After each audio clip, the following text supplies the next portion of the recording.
Welcome back. If you are currently sitting at GCSEs, keep it up. You're ticking them off as you go. This video is going to explore the processes and steps that you need to go through as a GCSE English Literature AQA Paper 2 exam starts. I'm going to talk you through every type of question you can be asked, how to make the right choices for your question, and at the end I'll reveal the bits that most often go wrong. Please subscribe and share with your friends. Firstly, let's talk questions. Find your questions.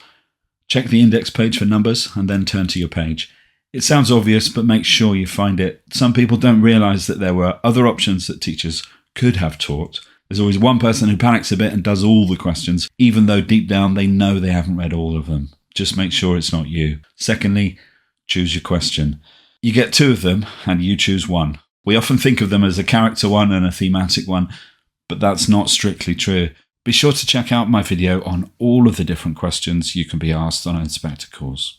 So what is the best one to choose? It's the one that lets you show off how much you know. For many students, the best strategic question is the question that explores more than one character, because your knowledge of all the characters can be a little bit less deep and less susceptible to forgetting during the exam. Step 3 is generating ideas before you plan. When you've chosen your question, highlight the keyword.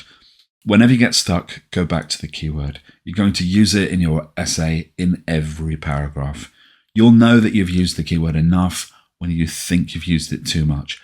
Every time you're using the keyword, remember you are moving further forward towards answering the question, and therefore you'll be able to walk out knowing that you've done a good job. So think about the big ideas that relate to the keyword or character. Realistically, all of the questions will involve you writing something about the themes. So taking responsibility, inequality, selfishness, the older and younger generations, learning from mistakes or not, class, poverty. Really, when you look at all of those themes together, they all boil down to capitalism, socialism, how working class people are exploited by more powerful people, either financially, sexually or socially, whether or not people are capable of change. If you're going to do a character focus, remember that you can always talk about what they were like before the inspector comes, how they admit whatever they've done, their interactions with the inspector, what they represent in wider society, whether they've changed. As you're doing that, jot down key quotations that you want to use. I will say that you can always use the inspector's final speech, which includes the millions and millions and millions of Eva Smiths and John Smiths. And I do have a separate video on that speech because it's so important. The reason it's so important and versatile is because it boils down to what Priestley wants to happen as people leave the theatre. Right, step 4, shape those ideas into a plan. This could be as simple as numbering the ideas you've had into 1, 2, 3, 4, so that you've got a sequence of ideas. Examiners are teachers and we bang on about plans all the time. I've said this before, but at least make the examiner smile when they see your essay and see that you're the kind of student that listens to teachers. As always, go for 3 or 4 points, and for each one of them have at least one quotation. The old English teacher's adage applies here: write a lot about a little. A good point can be simple and straightforward and still do well, so don't overcomplicate it. Start to write. Don't get bogged down with the introduction. Ideally, an introduction in an exam will contain an overview of an argument or hypothesis, such as Priestley uses whoever to explore the unfairness in society and to prompt the audience to consider that in 1946, with the chance to rebuild Britain, society could be better with or without whatever it is. If you're struggling with that, do it in a basic way. Give an overview of the terms and ideas associated with the keywords, but get stuck into the analysis, get stuck into your first point. Introductions don't have to be complicated. They're supposed to get you going. Remember that you can do an introduction in 1 or 2 sentences, particularly in an exam. No one earns a grade 9 in the introduction, but if you don't get going quickly, you're going to lose out more. Step 6, start paragraphs with Priestley. We always start with the writer.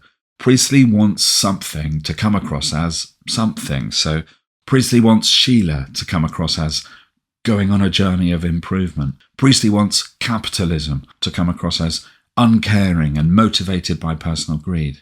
Priestley wants to show that those in power will never change and never really give up their power. Step 7, don't give away your learning cheaply. If you learn all that information about the inspector's last speech, make sure you use it. Include the techniques you have learnt. AO2, which is language analysis, can be harder without an extract, so make sure you get it in subtly.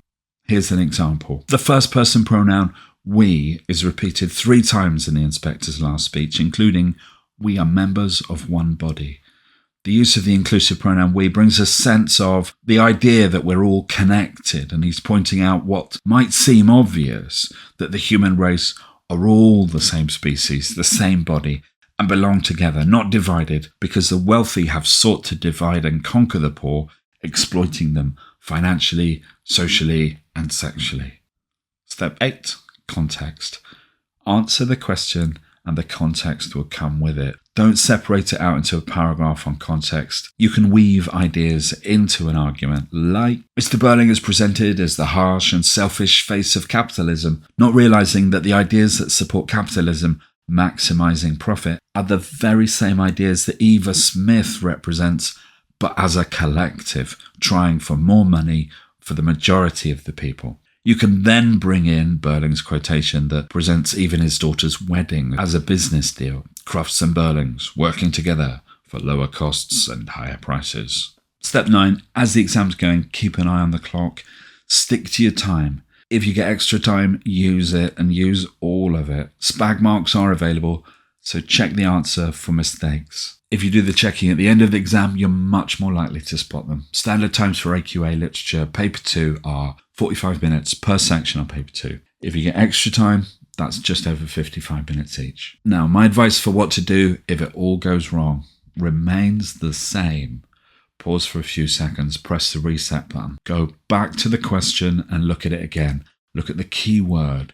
Look at your notes by it. Look at the list of words or quotations you made. You can look at the list of characters and events, bounce ideas of that. If you rush that bit, and sometimes students do, and then they run out of things to say, go back to it and do it again to help reset yourself. As soon as you start analysing quotations, you will start to earn marks. Final bit, what not to do. Don't retell the story. The examiners have read the play and they know what happens. In my video on Macbeth, I gave this same advice and it's still valid. A giveaway that you've fallen into this trap is you start a paragraph with, then such and such happens. Stop it there, cross it out, and restart with, Priestley wants whatever it is to come across as, put an adjective on the end, then say what happens. If you want to revise the most important part of the play and get a few decent quotations, be sure to check out my video on the inspector's last speech. Please subscribe, and if you're revising, well done, keep it up. Enter the exam knowing that you know what to do. You've got every right to feel confident. Good luck.